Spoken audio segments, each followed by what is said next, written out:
Hello, YouTubers. Thanks for clicking. I just wanted to bring up a couple of ideas for discussion today, as I've been thinking lately while I'm watching mass media or social media. There seems to be quite a battle or a match forming between parties or silos or I don't quite understand the two sides that always seem to form on certain topics, or well, every topic nowadays it seems. And I'm battling with thoughts of what's the difference between courage and apathy, and how that plays in how people are conducting themselves. There seems to be some sort of collective lack of courage to stand up or speak on injustices, almost an apathy that's happening. And for some parties, they believe in freedom and justice for all, just so long as you belong to their silo, to their party, to their mantra. I don't know. When in fact it actually turns out to be freedom and justice for some at the end of the day. And as I say, worse than that, there now seems to be a sense of confusion and people giving up. There's like an apathy of acceptance of defeat, like the battle is over. You know, bullies test waters. They'll test in order to see what you will allow. Sometimes you just have to realize that the battle never ends. It requires constant attention, like a plant, like a project, like a lifelong dream, like a child that you're raising, a relationship, something like that. We all need to remember that. We have the choice and the willpower to just get up again. Doesn't mean you walk away. Life is constantly changing. You really don't know how much strength you have until your limits get tested. And you don't know how much commitment you're capable of until it gets tested. There's a fine art in engaging in contest or battle of wills. You want to make sure that you maintain that things don't get violent or unreasonable.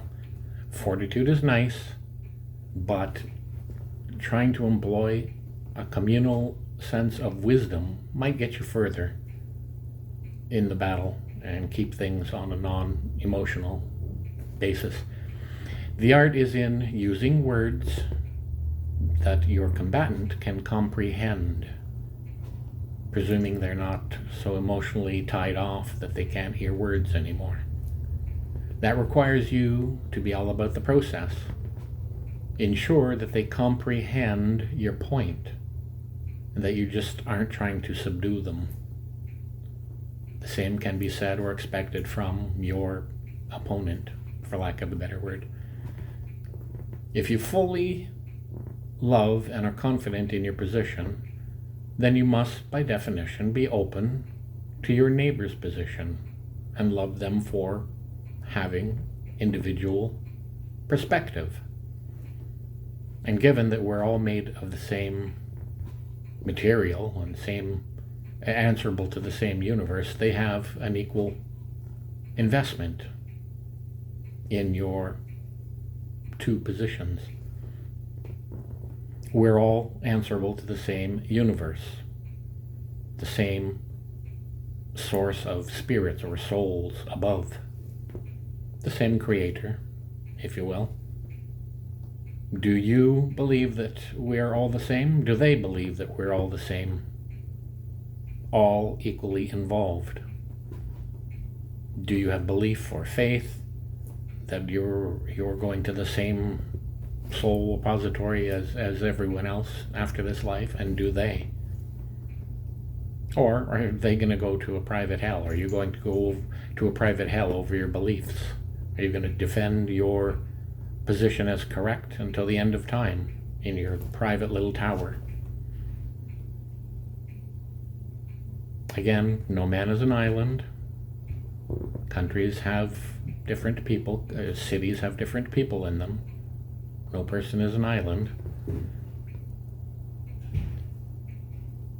Thinking your argument through and convincing your opponent is the hardest thing to do, but usually the wisest thing to do. Your opponent may still choose to be difficult just for the sake of being difficult. Even when they concede your point, they may get emotionally invested, emotionally wound up. That's their problem. That's their irrationality. That does not rob you of your power, your position, your equal validity. Your voice is every bit as important and valid as theirs. You might even get convinced of something that they say that you've overlooked. You may not have to assign full merit points to their argument. That's your decision, your power. Keep in mind, compromise is usually more mutually beneficial.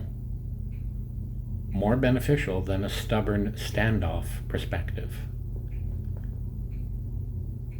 So, secondly, do you trust in your own opinion? Do you trust in your ability to form a solid thought, a solid argument? Could also ask, is it simpler to just hand over your responsibility to another? Does that make your life easier? When you see evil being done now in your name, how do you walk away from, how do you excuse that complicity? Just because you aren't fully doing the evil act on your own, you have a problem with that, but you seem to have no problem with having someone else do that for you in your name. That's armchair cowardice, armchair apathy. That abdication leads to a type of apathetic bourgeoisie mentality, middle class, I'm a nobody, so I'll let someone with validity do it for me. It seems easier to bash your neighbor in the head when someone else is doing it for you. Problems don't magically fix themselves. They require participation, individual participation. Participate. Failing all other avenues you might have tried, try considering just praying to the universe to bring you and your opponent multiple solutions, multiple insights, multiple ideas in resolving the problem. Whoever you trust beyond human beings, could be a dead pet, I don't know. For the most people, it's a greater energetic source beyond. Whoever you trust.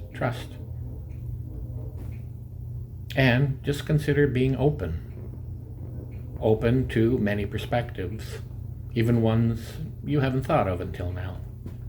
Be open. And just consider being part of the solution and not a continuing enabler of the problem. Conflict is very exhausting.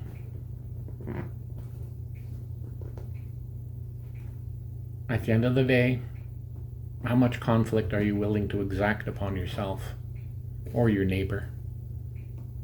Is being right the most important thing? Or maybe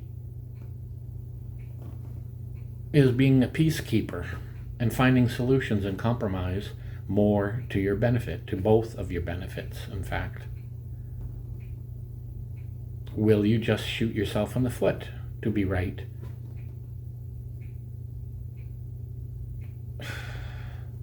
There's a fine divide to be noted between courage versus apathy. What is required for courage? Courage can come as simple as stating to your opponent, please explain yourself.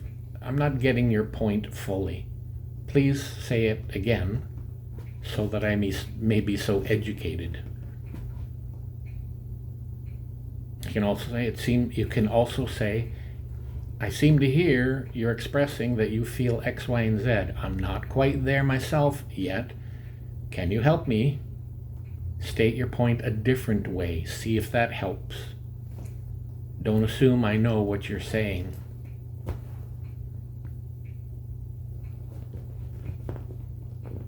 Are you both serious about compromise? You could even try offering up a compromise of one item that you have and say what to the opponent? What do you give me in exchange for this compromise? See if a barter system kind of thing can kick in. I think you'll find that you don't get 100% of what you want in life. Usually things come as a trade-off, and this could be a trade-off with your own objectives in life. In order to do this, you've got to give up that. You want to be a doctor, you've got to give up partying while you're young. Depends what compromise you're trying to affect. What is close to your heart? What are you willing to give up versus what is not that important and can be given away in trade for something else? Now, the hardest thing to work with is intransigence or obstinacy, where someone is difficult. It may require in you the ability not to put people off intentionally, not to get them intentionally emotional, and not to get them intentionally defensive. And you have to realize not everyone is at the same level. Not at the same level of emotion, not at the same level of reasonability or rationality.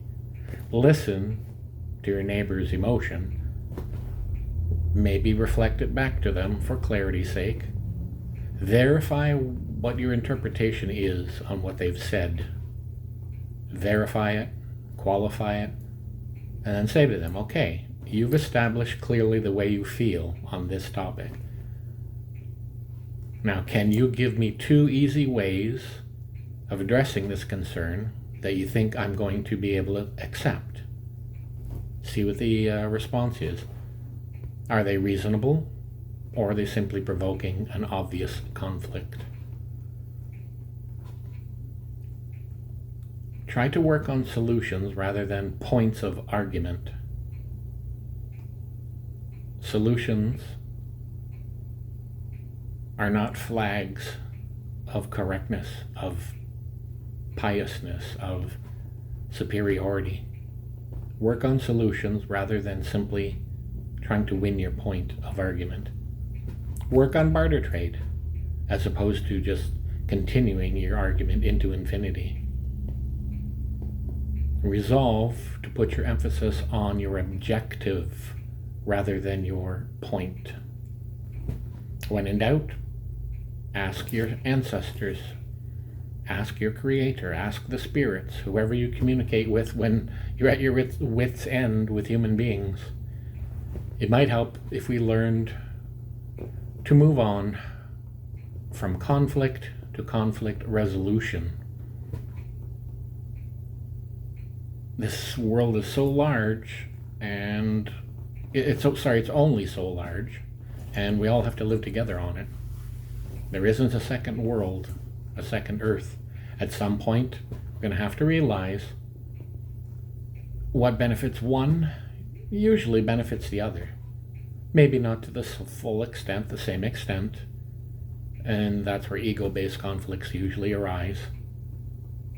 But no one person is going to get everything they want. Perfect equity is usually a pipe dream, even in relationships. You've got to insist on thinking collectively. You can't have peace with any neighbor that you don't care about. and that you don't invest about.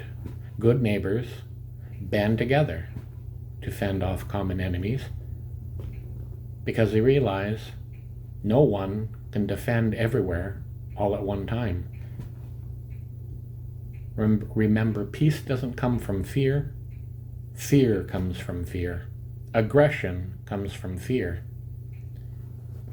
Many of the uglier type behaviors and grotesque actions come from people in their towers or their bastions of fear. Peace and contentment come from participation in the barter trade exchange, the wisdom of concession, the acceptance of mutual benefit. These things may sound kind of obvious, but sometimes you just have to speak them into the world again. Hopefully it reminds people, hey, yeah, maybe that guy has a point. We've got to change our reliance on our soul lonely perspective that there's only one way of looking at things. So anyway, thank you folks for listening. Float every single one of your ideas to your friends and neighbors or co-workers. Your participation counts more than you know. Sometimes others might be thinking exactly what you are saying, but they couldn't find the words, the exact words you found, or even find the courage to put into words what everybody was thinking. Who will go first if nobody takes that first move? Conversations change environments. Common sense and common objectives change environments. Common sense leads to the common good. Be vocal, but be fair. Be passionate, but be understanding. Nurture your opinion, but be open to others' opinions. Be good neighbors, and God bless, with any help, we may just survive this remaining journey. Have a good day, have a good evening. Go hug your mom, your dog, your bird, whatever. Be safe, be well. God bless.